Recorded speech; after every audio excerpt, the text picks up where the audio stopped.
Hər yerdə axtardığınız xırçıltılı, ağızda ovulan və qatları da bir-bir bilinən əsl qoğalın hazırlanma qaydasını bu videoda tam izahlı şəkildə sizlərlə paylaşıram. Sona qədər izləyin. 1 kilo unu ələkdən keçirdirik. Daha sonra üzərinə 1 xörək qaşığı şəkər tozu, 1 çay qaşığı duz və 1 paket instant maya əlavə edib yaxşı-yaxşı qarışdırırıq.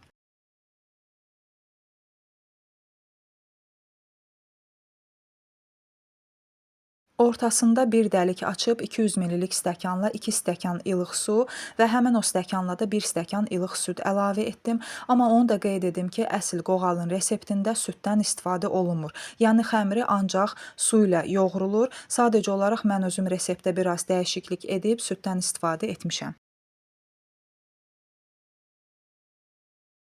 Xəmir çox gözəl, yumşaq və elastik alınır, birazca da ələ yapışır. Üzərini örtüb isti bir yerdə 1 saat mayalanmasını gözləyirik. İndi isə keçək içliyin hazırlanmasına. Yarım kilo unun üzərinə 1 çay qaşığı sarkök, 2 çay qaşığı duz, yarım çay qaşığı qara istiot, 1 xörək qaşığı cirə və 1 xörək qaşığı raziana əlavə edib qarışdırırıq. Sonra içliyə mən yenidən biraz da duz əlavə etmişəm. Çünki mənə görə 2 çay qaşığı duz biraz az oldu. Ona görə duzu zövqə görə əlavə edin. Yəni kim necə sevir və 100 qram yumşaq kərə yağını da əlavə edib əllərimlə umac halına gətirdim. Baxın, nəticədə belə bir umac alınmalıdır. Yəni ovcunuzda sıxdıqda formasını saxlamalıdır və biraz da rəngi dəyişilənə qədər qovurdum. İçliyimiz artıq hazırdır. İndi isə qatıları yağlamaq üçün yağı əridək. Mən burada yarım kilo yağ əritmişəm, amma bu mənə heç də bəs olmur.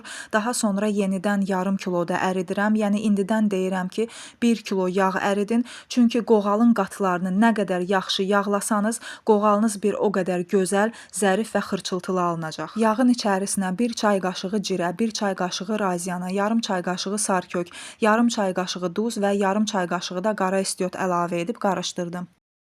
Xəmiri biraz yoğurub havasını aldım. Masaya biraz un da səpdim ki, xəmiri yoğurduqda masaya yapışmasın və 14 hissəyə kəsib kündələr etdim. Kündələrin çəkisi 120 qramdır.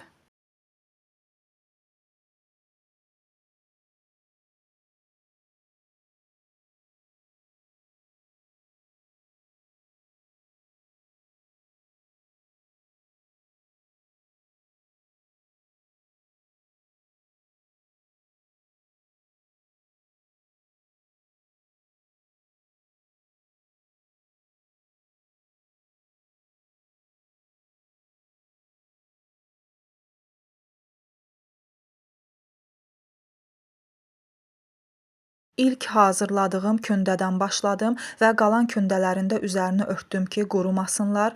Yuxaları çox nazik yaymaq lazımdır. Ehtiyac olduqda ara bir un səpə-səpə yayırıq.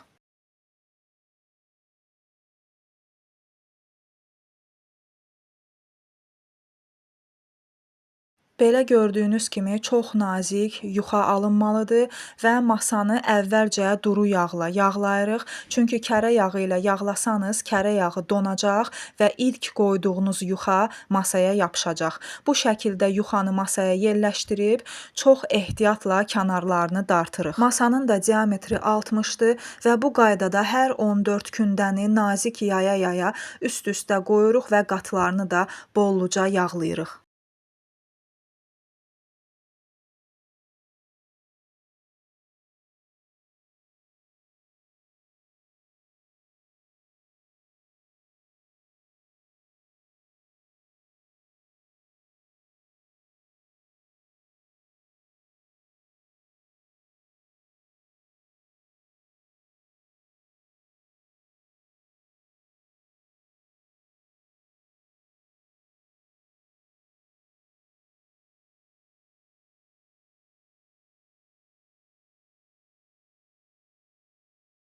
Təxmini 2 barmaq qalınlığında lent şəklində xəmiri kəsirəm.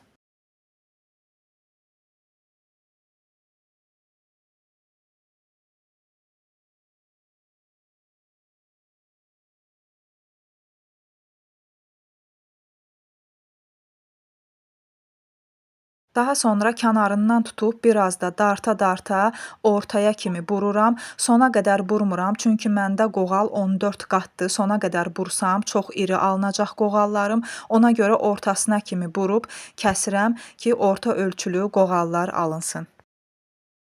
Və xəmirin kənarını belə aşağıya tərəf birləşdirirəm və həmən aşağı tərəfdən də oyuq açıb içliyi əlavə edirəm. Təxmini 2 çay qaşığı içlikdən əlavə edib kənarlarını birləşdirirəm.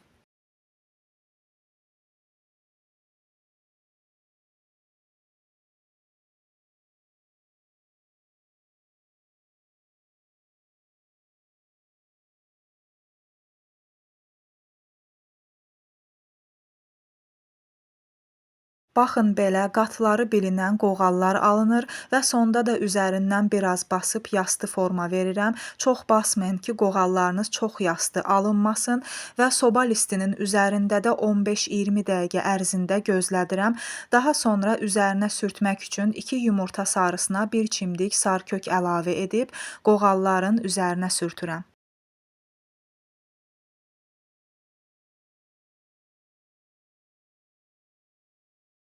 Ortasına da biraz içlikdən əlavə edib, üzərinə də çörək otu səpirəm və əvvəlcədən 180 dərəcəli isidilmiş sobada üzəri qızarana qədər bişirirəm.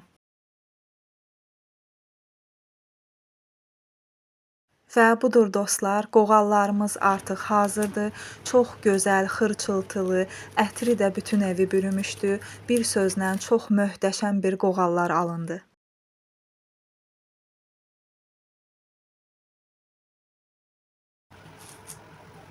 Mən elə məhz bu cür qoğal sevirəm, xırçıltılı və ağızda ovulan olsun.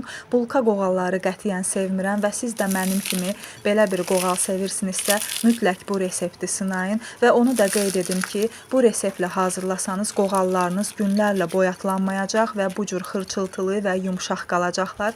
Siz bir bunun qatlarına baxın, necə gözəl alınıb. Mütləq hazırlayın bu reseptlə və hazırlasanız mənlə rəylərdə nəticəni də paylaşmağı unutmayın. İzlədiyiniz üçün təşəkkür edirəm dostlar. Gələn videolarımda görüşənədək inşallah hələlik.